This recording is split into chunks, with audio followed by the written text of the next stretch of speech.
So guys, finally, Peter Obi has responded to Atiku Abubakar, who is offering him a vice presidential ticket if Peter Obi should accept running with him. Also, many Obedients have been reacting to that offer coming from Atiku Abubakar. People like Aisha Yesufu, who said if Peter Obi becomes running mate to anyone in 2027, I will work against that ticket in my little capacity. Why are we always asking the best to be the second in Nigeria? That's coming from Aisha Yesufu. Also, recently, Dele Farotimi said Peter Obi remains his best, candidate for the presidency, except if Peter Obi goes into any coalition that he is not in support of. Meaning, if Peter Obi enters the wrong coalition, he's not going to vote for Peter Obi. But as an individual, that Peter Obi remains his best man for now. So guys, I don't know what you make of this offer coming from Atiku Abubakar. I'm just going to allow you to take a look at the reaction coming from Peter Obi, and also other people have been reacting, saying that is going to be the worst thing that Peter Obi will ever do. I mean, accepting such a coalition will be wrong for him. Let me allow you to take a look at this. Obi can't move backward. Obi being a vice to Atiku, they are not going to win any election. Like he said, if there is an election drawn today between Obi and Atiku, Obi will flog Atiku hands down like pieces, almost in all the states of the federation, even in his own state, even in Adamawa. You were in Rome. We saw the photograph of yourself and the president. Of course, online people thought that otherwise maybe they expected that you and the president are fighting. But there you go to him and it is there is this. I and the president is not fighting. Okay. I'm not fighting anybody. Yes. My fight is against bad governance, against hunger, against poverty, against out-of-school children, against people not having health services. This country have less than 10% insurance care, health insurance, should be 100%. These teachers teaching here should be paid by government because it's universal basic education. The law says here that our children should go to school free. So what my Lord is doing is helping government. Government should help him. Okay, That's what I did in Anambra State. I'm in coalition against hunger, in coalition against poverty, in coalition against good health. Politics for me is not about position. It is about doing the right thing. But is that a report true, sir? Whatever you make of it, I can tell you, I, Peter, have told you where I stand. I just came back this morning. I didn't go talk about politics. I'm talking about the education of these children. You don't deal with politicians. I don't fight. I'm not talking about position. In this country, we talk about politics and abandon what we should be talking about. What we should be talking about is how are we going to educate this? See, when you have a system that has institutionalized poverty, that's what you have. The politicians have institutionalized poverty. And so in that wake of poverty, they believe that people can do anything. But I am telling you, 2027, Nigerians should wake up. Nigerians should realize that sovereignty belongs to them. They should realize that their own future belongs to them. They should realize that whatever mistake they make in 2027 will last for another 4 years. What we're having today is a mistake we made in 2023. Let us not repeat it again. I keep saying this, I keep asking this question. For you to apply to work in the ministry, you must have a first degree. Why is it that for you to be a president of this country, this so obnoxious document called the 1999 Constitution say you must have attempted school SAT? So we have the worst of us ruling the best of us, and we think we'll get better. We will never get better. You spoke about mistakes, being made in 2023, not to be repeated in 2027. Would you call Muslim tickets a mistake? It's a mistake. It's a big one. It's a big one. In a country where you do not, where we keep saying, oh, take religion out of governance. Take religion out of everything that has to do with our political life, but it's not possible. It is not possible. A mistake. Okay, an acceptable mistake. The thing is, you know, a mistake to victory. Well, those who promoted it, they're already also eating breakfast. Everybody is chopping breakfast in this country today. We need to see, because of the way Nigeria is structured, the politicians will deceive you. They will tell you all manner of good things just for them to win. Now, what happens after they have won? Do they remember you? Do they appreciate you? Do they even show you love? You saw that, you know, first time in the history of Nigeria, we were close to, you know, applying a recall process. But at the end of the day, what happened to the recall process? Because it's not, the law, the way that it's couched, it's impossible to recall somebody. And because the politicians know that you do not have what it takes to recall them back. That is why when they get there, they damn you, they don't care, they don't send you. Now you send yourself. Since this 10th assembly, please, Jude, tell me one law that they have passed that is helping the ordinary Nigerians. Mention one. Insecurity is ravaging the land. Why is it that your National Assembly cannot declare a state of emergency? But with a voice vote, they were able to declare a level playing ground for the. But today he's telling you his administration. Uncle Ibas. He is now he's chesting it. He's not talking like a man that 6 months will not be enough for him to do what he wants to do. The man don't balance. He's not talking like a politician, a typical one. Even Wike, your FCT minister, is not happy that what will have something in Rivers State. He's not happy. And that's the truth.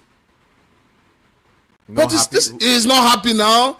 He's not happy that you have a military administration. The way he thought it would be is not the way it is.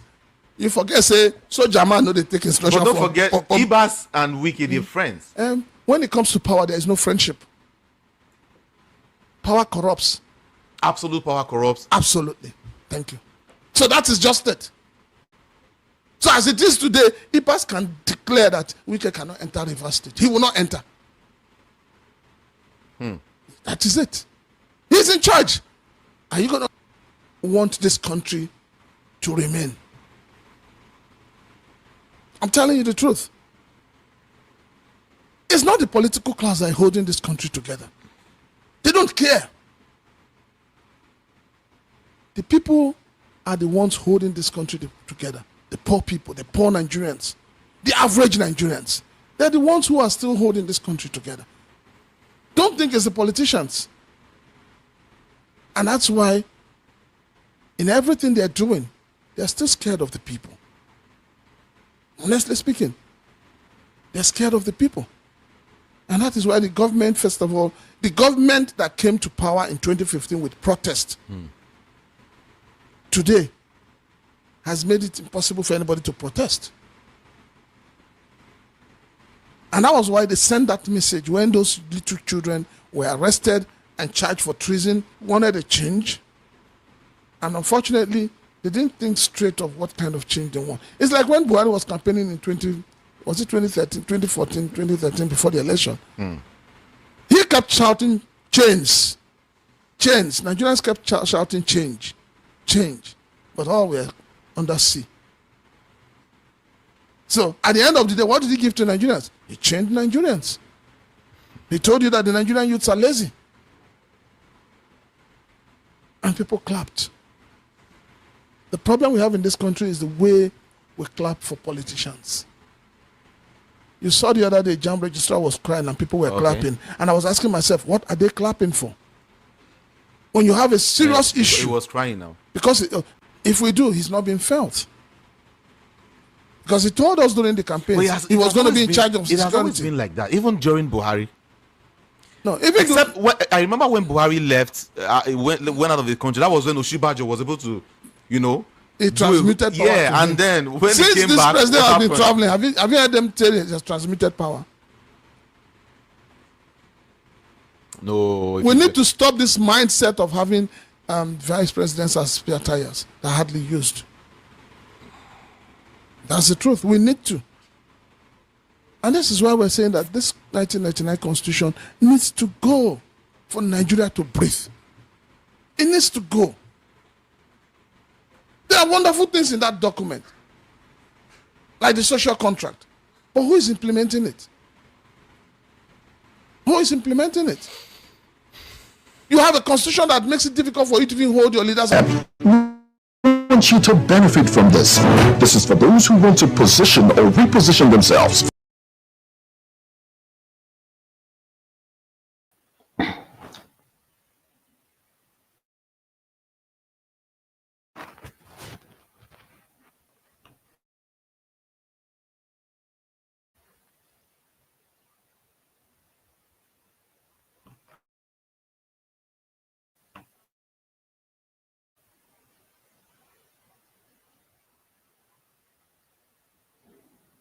So, guys,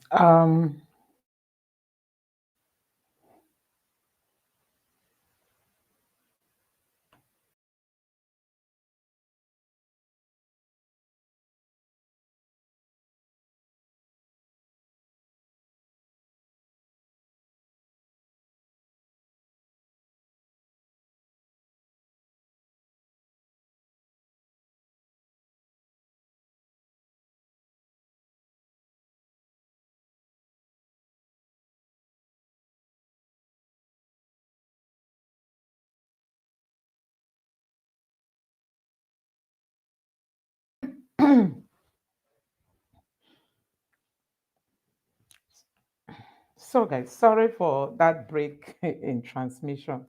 I just want to share with you guys some of the happenings on the Twitter space. You can see this tweet where I am now. Omaye is asking Peter Obi to join Tinubu, to work with Tinubu, join Southeast leaders to work with Tinubu. The question remains, does Southeast has leaders? That's what I'm going to ask them here. If Southeast has leaders, you know?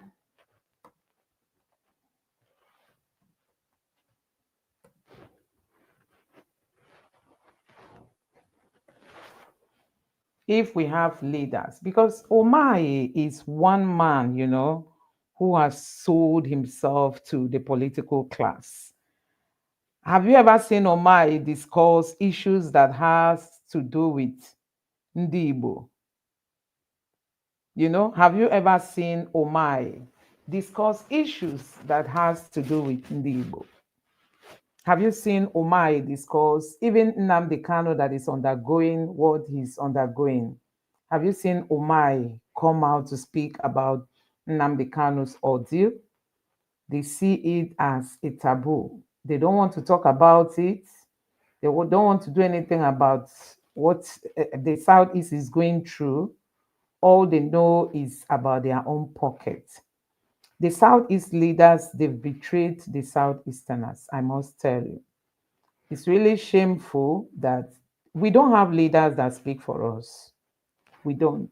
So Omaye is asking Peter Obi to join the Southeast leaders and work for Tinubu. The question remains, must everybody work for Tinubu? Must everybody work for Tinubu? Must everybody? They want all the governors to work for Tinubu. Everybody to work for Tinubu. Omaye is just trying to be in Tinubu's good book, Omaye has never pursued anything that has to do with the Southeast. Omaye has never spoken for the Southeasterners. And now he's asking the Southeasterners to join Tinubu. Now, let's take a look at some of the reactions. This one says, see them, BO go flock Tinubu and Nigerians will stand firm by their votes. And this one says, Igbos are one of the most fearless and industrious people in Nigeria. It is rather unfortunate that they have somehow been plagued by absolute idiots, weaklings, and sellouts as leaders who will have thought that a minister of work will abandon his job and become the personal hype man and clown of the president, the same president whose policies clearly marginalizes the minister's people. Let 2027 come quickly and rid us of this madness. Honestly, I really love this tweet of this guy. If indeed Igbos have leaders, we don't have leaders. I always say, if you go to the north, go and see leadership. For the fact that the north is not well educated, they are not well exposed, but when it comes to standing by their own, they will do it, even if their own is the worst. Even if it, have you heard of Tuji the bandit? Some of them will tell you Tuji operates underground. If it was in Igbo land, Igbo leaders will go and look for where Tuji is and bring him out and give him to the federal government. But you see, in the north, they will operate. Is it not in this same Nigeria that we saw people like Gumi who enter the forest and talk to bandits and come out and tell the Nigerian government what the bandits say or what they want, and tell Nigerian government you must go and negotiate with them? But Igbo leaders cannot. They will enter that forest. They will, in short, they will go and show the Nigerian military where those bandits are. You know, it's not as if I'm supporting evil, but I'm trying to tell you how, I don't even know the words to use in describing Igbo leaders. We don't have leaders that defend their people. I don't mean defending people when they are wrong, but I'm just trying to tell you the extent to which the Northerners can go in defending their people. When Boko Haram started, have we not seen pictures of Shetima with them? Have we not seen headlines that Sultan warned against clamping down on Boko Haram? Type it in your Google, on Google, and see it for yourself on BBC platform. Did you not hear that Buhari said any attack on Boko Haram is attack on the north? Did you not hear that some people called Boko Haram when they started freedom fighters for the north? They supported these people. But when it comes to Igbo land, we don't have leaders. You can imagine all that has been happening, all the menace of what is it called, headsmen. Omai, we didn't know we have somebody like Omai. Now politics don't reach. He now knows that he is from the southeast. It's really so sad, you know, going by what these leaders portray. I don't know what you make of it. Now, you must have heard that Atiku is asking Peter Obi to be his vice presidential candidate. I don't know what you make of that. Atiku wants Peter Obi to be his vice presidential candidate. And the question remains, must Atiku be on the ballot? Must he be on the ballot? This person said, why Atiku should support Peter Obi, the only path to unseating Tinubu in 2027. This is very good. This person is now asking Atiku to support Peter Obi, not Peter Obi supporting him, honestly. Because tell me why Peter Obi should support Atiku. Atiku has tried severally, has failed. Now he wants Peter Obi to come and be his vice. It makes no sense, you know? It just makes no sense. The question remains, must Atiku be on the ballot? Must he be on the ballot? Has he not attempted enough? Can't he just say, okay, I've tried, it didn't work. Now, let me just support another person who has the tendency, you know, to become leader. Okay, and this other person reacted and said, has Dave Umai said anything about Southeast that were disenfranchised by JAM? Dave Umai is serving his own political interests and nothing more. Him, Hope Uzodinma, Odus Okalo, and the rest are what nothing in the Southeast. They know it. They know it. We don't have leaders. We don't have leaders. We don't. Honestly, we don't have leaders in the Southeast. We don't have leaders. They only come to talk about themselves. You know? So, guys, I will end this at this point. I don't know what you make of all this. Let me know your thoughts in the comment section below. Thank you for watching, and God bless you. We don't have leaders in the Southeast.